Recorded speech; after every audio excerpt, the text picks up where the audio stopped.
नमस्कार दोस्तों, study journal में आप सभी का स्वागत है। हम पढ़ने वाले हैं करंट अफेयर्स जो सभी कॉम्पिटिटिव एग्जाम्स के लिए बहुत ही महत्वपूर्ण है, जैसे यूपीपी, लेखपाल, जूनियर असिस्टेंट आदि में। तो आइए देखते हैं आज के 15 महत्वपूर्ण प्रश्नों को। आज है 9 अप्रैल। आज का पहला प्रश्न है, पत्रकारिता में उत्कृष्टता के लिए 20वें रामनाथ गोयनका पुरस्कार 2026 में कितने पत्रकारों को सम्मानित किया गया है? तो कितने पत्रकारों को सम्मानित किया गया है? ए 15, बी 20, सी 24 या फिर ऑप्शन डी 30। तो इसका सही जवाब हो जाएगा ऑप्शन सी 24।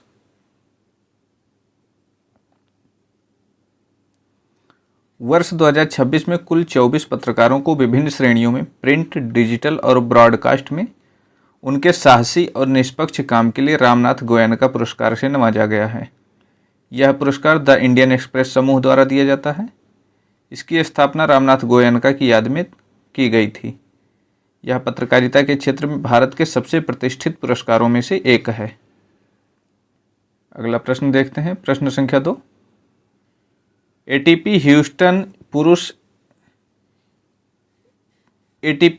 यूएस पुरुष क्ले कोर्ट चैंपियनशिप किसने जीती? ए नोवाक जोकोविच ने, बी राफेल नडाल ने, सी टॉमी पॉल ने या फिर ऑप्शन डी कार्लोस अल्कराज ने। तो इसका सही जवाब हो जाएगा ऑप्शन सी टॉमी पॉल ने।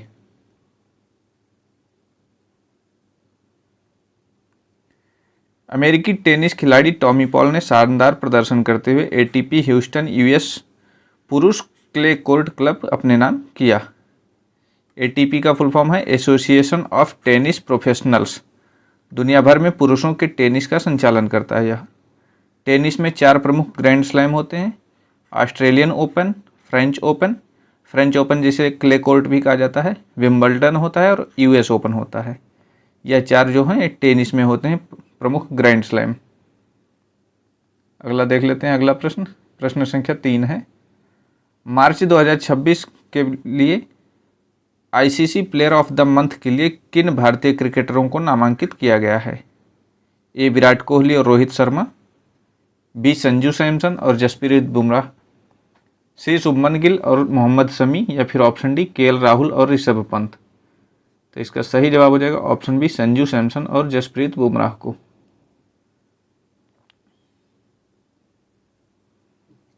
मार्च महीने में इनके शानदार प्रदर्शन के आधार पर आईसीसी ने संजू सैमसन और जसप्रीत बुमराह को प्लेयर ऑफ द मंथ के लिए नामांकित किया है। आईसीसी का मुख्यालय है दुबई में। आईसीसी के वर्तमान अध्यक्ष हैं जय शाह। अगला प्रश्न देखते हैं, प्रश्न संख्या 4।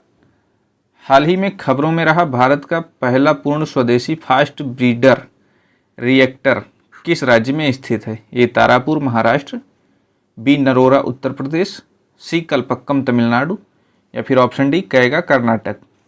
इसका सही जवाब हो जाएगा ऑप्शन सी कलपक्कम तमिलनाडु में।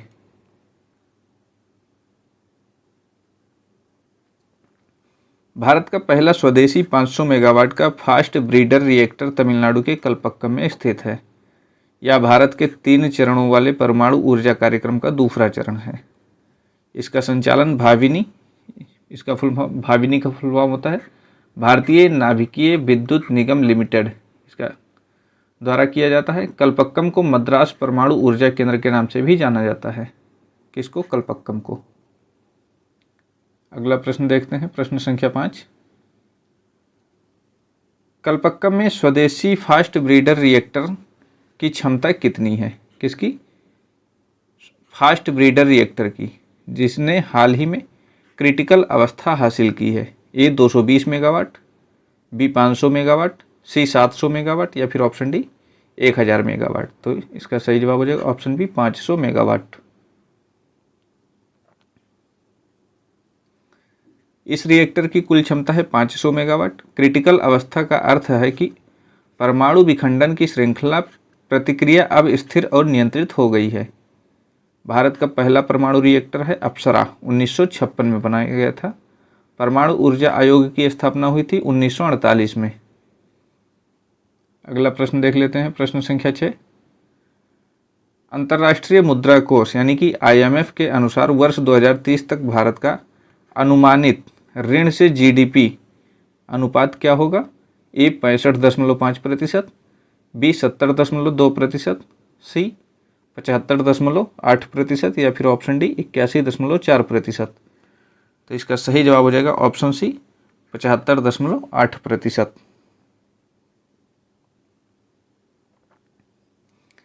IMF की रिपोर्ट के अनुसार भारत का ऋण GDP अनुपात 2030 तक घटकर 75.8% रहने का अनुमान है, जो देश की मजबूत आर्थिक स्थिति का संकेत है। IMF की स्थापना हुई थी 1944 में ब्रिटेन वुड्स सम्मेलन के दौरान। इसका मुख्यालय है वाशिंगटन DC, अमेरिका में। IMF की प्रबंध निदेशक हैं इस समय क्रिस्टलिना जॉर्जिवा। प्रश्न संख्या 7 देख लेते हैं। 5 से 7 अप्रैल 2026 तक वन हेल्थ समिट कहाँ आयोजित किया गया?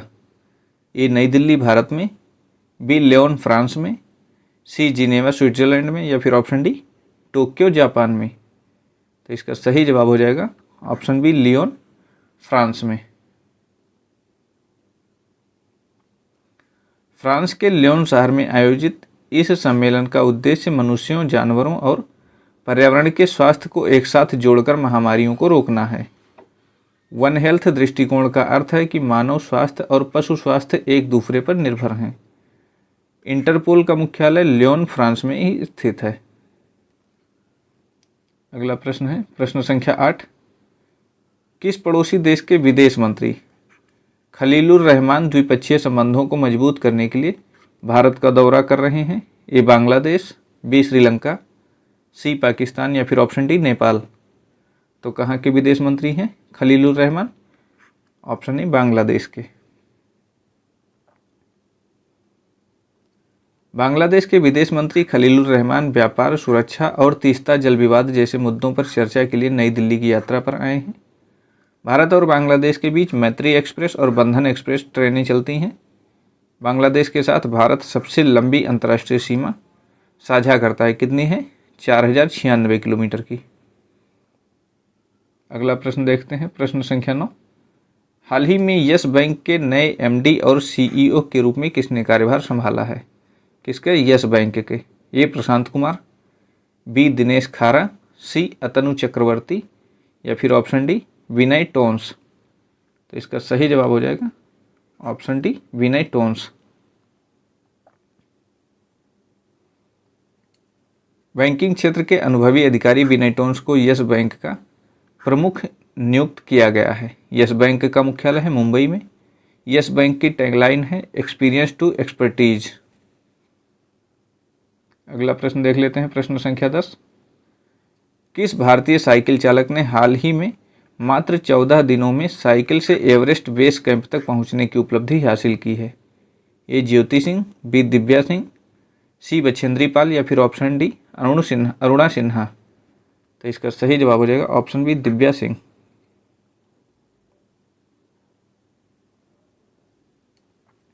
दिव्या सिंह ने कठिन रास्तों और कम ऑक्सीजन की चुनौतियों के बावजूद मात्र 14 दिनों में साइकिल से माउंट एवरेस्ट के बेस कैंप तक पहुंचकर रिकॉर्ड बनाया है।